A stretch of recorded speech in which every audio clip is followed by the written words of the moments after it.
नमस्कार, मैं हूं चंद्रकेश आज़ाद। आप देख रहे हैं खलीलाबाद टाइम्स न्यूज। साथियों, जैसा आपकी को जानकारी है कि आज नगीना सांसद और आज़ाद समाज पार्टी के राष्ट्रीय अध्यक्ष चंद्रशेखर आज़ाद जी ने घोषणा की थी कि वो प्रयागराज से नज़दीक कौशाम्बी में पीड़ित पाल परिवार से मिलेंगे और करछना की एक घटना पर जिसमें एक दलित युवक को जिंदा जला दिया गया था, इन दोनों ही घटनाओं पर उनके जाने की योजना थी।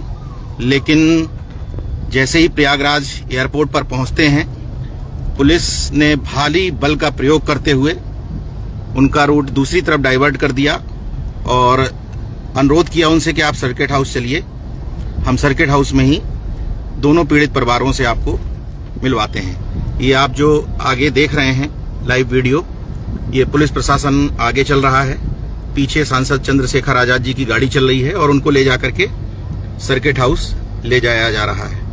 पूरे मामले पर बातचीत करने के लिए मेरे साथ खुद सांसद चंद्रशेखर आज़ाद जी हैं। क्या था आज आपका आने का मकसद इलाहाबाद और कौशाम्बी? जी, कौशाम्बी में जो अन्याय हुआ है जी, हमारे बहुजन समाज की बेटी के ऊपर जी, और फिर न्याय देने की बजाय जैसा मनोव्यवस्था है, जिनके साथ अन्याय हुआ उन्हीं को टॉर्चर किया गया है जी, उन्हीं के परिवार के लोगों को, उन्हीं के समर्थक लोगों को, उनको न्याय दिलाने वाले लोगों को डराने के लिए जेल भेजा गया है। पूरे उसमें सरकार की भूमिका है, सरकार के उप मुख्यमंत्री की भूमिका है और सरकार के और मंत्रियों की एडमिनिस्ट्रेशन, पुलिस की भूमिका है, जिसे छिपावा नहीं। जब मैंने इस दर्द को, जब हमारा डेलीगेशन यहाँ 15 तारीख को आया और उन्होंने मुझे जाके बताया जी कि इस तरह का अन्याय हुआ है, और तो मैं भी अपने आंसू को नहीं रोक पाया। मैंने तय किया कि मुझे वहाँ जाना है जी। और मैंने अभी 25 तारीख में 24-25 तारीख में सूचना दी थी कि भाई मैं आऊंगा जी। और यहाँ हमारी टीम ने उस तरह की तैयारी भी की थी कि हम जाके परिवार से मिलेंगे और जो भी इस सच को पूरा जो है जानकर, जैसे भी इसकी सीबीआई जांच हो, दूध का दूध पानी का पानी, उस परिवार को न्याय मिले। और एक घटना है जो करछना थाने की है, वहाँ जहाँ एक जो है शेड्यूल कास्ट के लड़के को जला दिया गया जी। पहली बात तो मैं शेड्यूल कास्ट बैकवर्ड नहीं मानता, मैं समाज मानता हूँ, बहुजन मानता हूँ, भाई परिवार मानता हूँ। तो मेरे लिए तो दोनों ही परिवार है, बिल्कुल। लेकिन मुझे भारी पुलिस बल लगा के, और हमारे लोगों को तो आने नहीं दिया एयरपोर्ट में, कम से कम 700-800 पुलिस जो है वहाँ क्या नाम लगाई गई। और मुझसे पुलिस के वरिष्ठ अधिकारियों ने आग्रह किया कि साहब आप जो है सर्किट हाउस चलिए और वहीं बैठ के बात करेंगे। तो मैंने उनको कहा कि मैं बैठ के यहाँ बात करने नहीं आया, मैं तो परिवार से मिलने आया, उनका दुख दर्द जानने आया और कैसे उनको न्याय मिल सकता है इस लड़ाई को लड़ने के लिए आया। तो मैंने उनसे कहा भी अगर आप मुझसे जात-जिद करोगे या इस तरह ये बल लगा के, तो मैं यहीं बैठ जाऊंगा धरने एयरपोर्ट पे।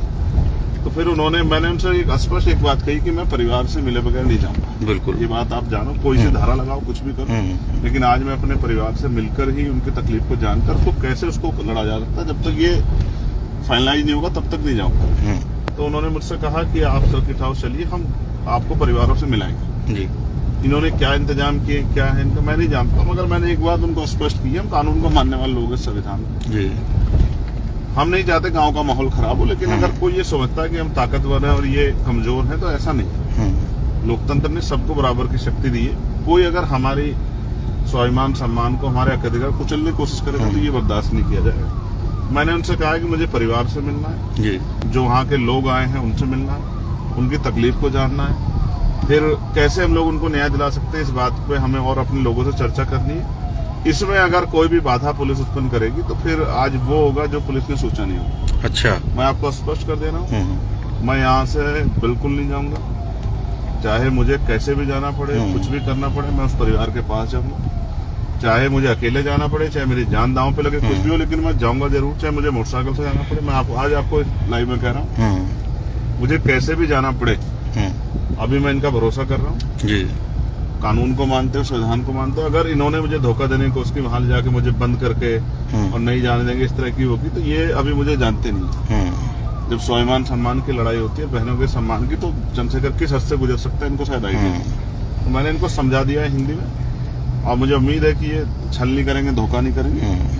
बाकी आप साथ हैं और देखते हैं, अगर इन्होंने परिवार से मुलाकात करा देते हैं और उनके दर्द को जान के हम किस तरह उनकी मदद कर सकते हैं, ये इसमें हम कामयाब हो जाते हैं तो वेल एंड गुड। और अगर कोई छल हुआ तो ये 700-800 की जगह 7,000-8,000 फोर्स लगा ले, फिर मैं आपको दिखाऊंगा कि कैसे एक भाई जो है अपनी बहनों की रक्षा के लिए लड़ने जाता है। ये मैं आपको दिखाऊंगा, आप मेरी बात पे याद रखें। अभी इसलिए भरोसा किया है क्योंकि हम एक संवैधानिक पद पे हैं जी, और प्रदेश भी हमारा है, कौशाम्बी भी हमारा है, प्रयागराज भी हमारा है, हर एक व्यक्ति हमारा है, ना जाति ना धर्म, किसी के साथ भी जो है कोई इस तरह की सिचुएशन ना बने, कोई माहौल ना खराब हो, ये हमारी जिम्मेदारी है। लेकिन इस माहौल खराब ना होने के नाम पे अपने परिवार को मरने के लिए तो नहीं सोच सकते। बिल्कुल, ये बात तो एडमिनिस्ट्रेशन को, प्रशासन को समझनी पड़ेगी, सरकार को भी। तो सरकार अपनी पूरी ताकत लगा ले। आज एक भाई अपने जो है बहन को न्याय दिलाने के लिए आया है, वो अपनी ड्यूटी को अदा करेगा। और मैं देश भर में जो हमारे बहुजन समाज के लोग रहते हैं उनसे भी ये कहना चाहूंगा कि भाई अब तो आंख खोल लो, आप देखो कि कौन आपकी जो है आपकी न्याय की लड़ाई को मजबूत करने से भी कौन रोक रहा है। सही बात है। अब देखो मैं क्या करता हूँ, वहां जाकर उस परिवार के आंसू तो पोंछने की कोशिश करता हूँ, उनकी आवाज तो बनता हूँ। तो ये इसका भी गला घोटा जा रहा था। आप समझो कि जो लोग आपकी आवाज के आपके जो है उस परिवार की लड़ाई को लड़ना चाहते हैं, उसकी भी इजाजत नहीं मिल रही। तो आप समझिए कि ये कौन सा लोकतंत्र है, कौन सी ये कानून व्यवस्था। ये तो आप समझिए तानाशाही है। ये सरकार में जो लोग बैठे हैं वो डिक्टेटर हैं, उनको लगता है कि कुचल के ही वो आगे बढ़ सकते हैं। और मैं आपको फिर ये कह रहा हूँ, बहुत जल्द ऐसा दिन आएगा कि ऐसा सूर्य निकलेगा कि ये कुचलने वाली प्रथा बंद हो जाएगी और लोकतंत्र की असली लोकतंत्र लागू होगा। जिस दिन आजाद समाज पार्टी के लोग अपनी जिम्मेदारी को समझ के गली गली जाके काम करेंगे, भाईचारा पैदा करेंगे, लोगों को तैयार करेंगे। जिस दिन ये काम हो जाएगा, आप देखना ये तानाशाही शक्तियां जो है ना जमींदार हो जाएंगी। मेरी बात आप याद है, मुझे बहुत कोशिश की गई है इस तरह की चीजों से वो करने के लिए, लेकिन मैं बता दूं कि मैं बहुजन समाज में पैदा हुआ और बहुजन समाज के एक एक घर की रखवाली करना, उनकी लड़ाई लड़ना। आप सामने देखो वहां की फोर्स कम, यहाँ वाली देखो, ये देखिए, मैं लाइव में आपको दिखा रहा हूँ। फोर्स देखिए आप, ठीक है, किस तरीके से इधर देखिए कि एक भाई अपने पीड़ित परिवार से मिलने ना पहुंच पाए। आप फोर्स देखिए इधर क्या नजारा है। मैं समझता हूँ शायद इतनी फोर्स अगर अपराध को रोकने में लगाते तो शायद बेटियां सुरक्षित रहती और किसी को जिंदा नहीं जलाया जाए। मैं समझ, लेकिन उसको नहीं करेंगे। ये तो मेरे लिए कि एक भाई अपने परिवार से ना मिलने, उस बहन के आंसू ना पूछवा। खैर, सर्किट हाउस पहुंच गए हैं हम लोग। अब मैं एक बार यहाँ का नजारा आपको दिखाता हूँ, यहाँ क्या स्थिति है।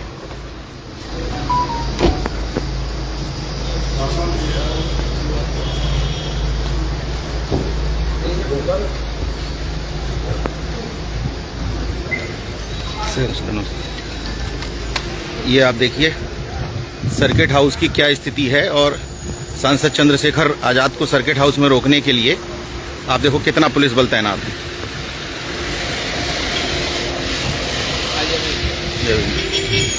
ये देखिए, और पीछे से आजाद समाज पार्टी के सैनिक चले आ रहे हैं सारे लोग।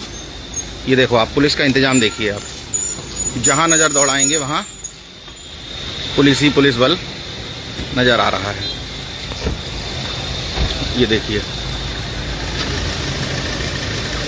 ये देखो आप, पुलिस देखो।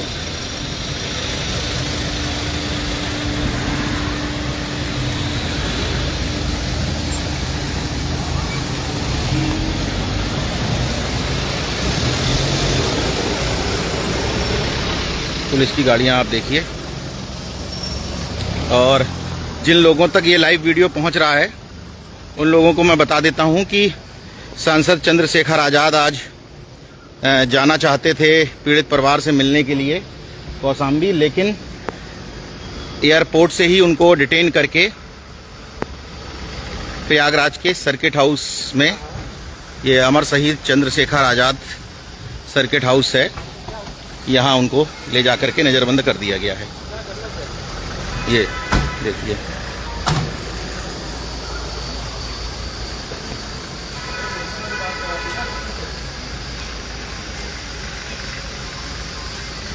ये देखिए आप, चारों तरफ पुलिस बल तैनात है।